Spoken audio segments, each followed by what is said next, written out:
as learn from at the same time. Because, I tell you what, I've learned recently. Well, no, I didn't learn this shit recently. I've been doing this shit for a while.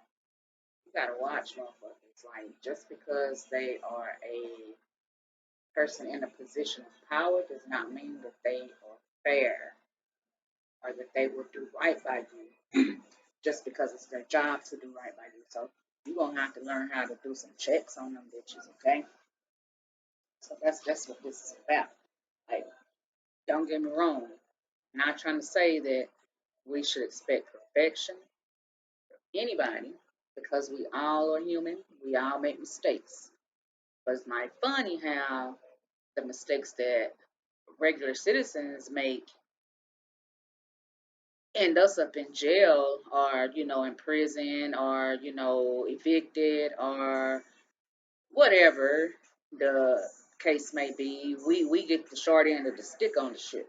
But if it's a person in power, business owner, government official, the shit that the mistakes that they make, they get labeled something totally different so that they're not even considered mistakes. Like real talk.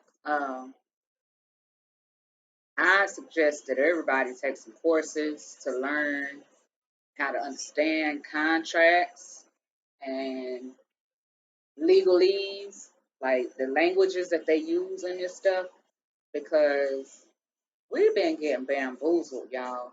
And the system is able to like make us look like criminals when we ain't even done anything. And truth be told, President Obama passed a law, and one of them bills that he passed where they can arrest you if they even think that you are about to do a fucking crime. You ain't got to do the crime yet. You ain't got to even have been thinking about it. But if they think you're going to do a crime, they can arrest you. They can search your house, all kind of shit like that. So I'm saying all that to say that if we do not start being proactive and start questioning things and start like instead of labeling the activists like as angry and seeking controversy or trying to start things, like no, we're just trying to talk about this shit and get it looked at from all sides. But when we don't do that, bills get passed that allow us to be arrested when we ain't even done anything. Or they can call the cops on you and claim that you've done something that you haven't done, but because they said it, that's how you get treated. Where's the justice in any of this? But nobody has a problem with it until it happens to them. So, like, all I'm saying is, when are we going to start caring about each other enough to come together? We know this stuff happens every day, but everybody's fighting their own separate battles. And I don't see why, when as a people, and this has nothing to do with race or nationality. It has nothing to do with any of that, sex, none of that, religion, nothing. People that's poor, people that ain't in that 1%. At the end of the day, if you do not do exactly what the fuck they tell you to do, the government, that the 1%, those people, if you don't do what they tell you to do, they can paint a picture of you to make you look like you the worst of the worst, even though you ain't done shit. Take your house, throw you out. I mean, like, evict you, create a record for you when you've never even committed a crime, never even had a chance to go before a judge to defend yourself. So, my advice to everybody is to be involved, start volunteering. I mean, like, start being more accountable and helpful to other people that's in need. I'm not saying like give all your money to the homeless people on the streets, but when there's these meetings going on at the city hall and the housing authorities or whatever, if it's something that is going on that you care about, go show up, be present. Because if you don't, you're not counted for. Your opinion doesn't even fucking matter. If you can't even go to a meeting, we don't show up. That's the problem. And then the ones that do show up, because it's not enough of us, we're painted as a problem, like, shit starters or whatever. But, at this point in the game, I don't even really give a fuck. They can call me what they want to call me. It is what it is. All the fuck I'm asking for is to be treated equally, fairly. Treat me the way you want to be treated. Because if you disrespect me, I'm going to disrespect the fuck out of you. Just know that, okay? Because I don't go looking for problems. Really, I'm a quiet person. When motherfuckers leave me alone. But when you come for me, you fucked up. That's all I can say. So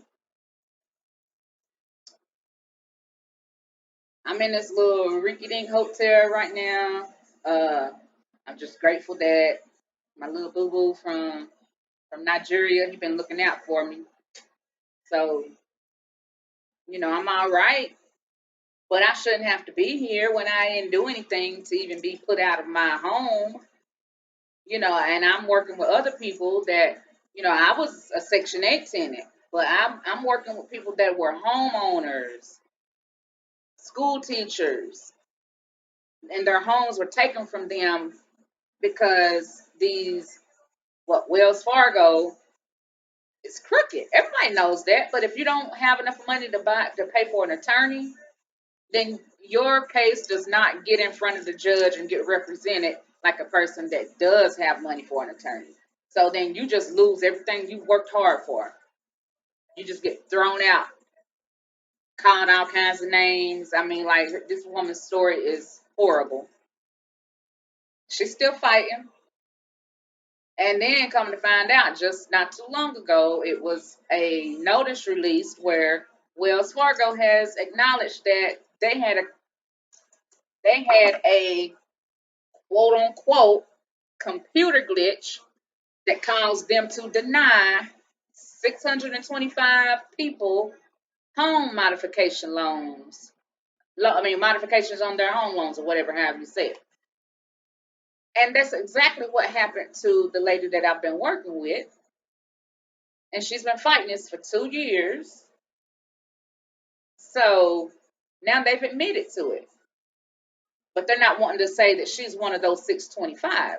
But regardless of the fact if they want to admit it or not, they've acknowledged that they had a computer glitch during the time frame that her home was taken from her. And when she was trying to apply for the home modification loan, the loan modification. Yeah, that's how you say it. So I'm saying all that to say we have to stop being scared to fight back. We have to start being responsible for each other. Stop being selfish. Stop just only caring about you and your life. Because, truth be told, eventually, just picture it like a fire. It starts over here. But if there's only two people over here fighting this fire, and everybody, the thousands over here, are not, and these people can't contain it, eventually it's going to spread. Eventually it's going to come to you. I don't understand why we can't see things from the perspective of we are all in this together.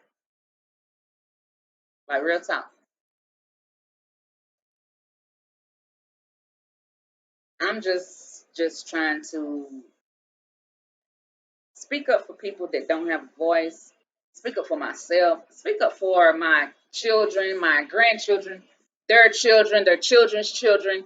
Like, if we don't speak up to try to get these things corrected today, what is tomorrow going to look like for our future generations? Like,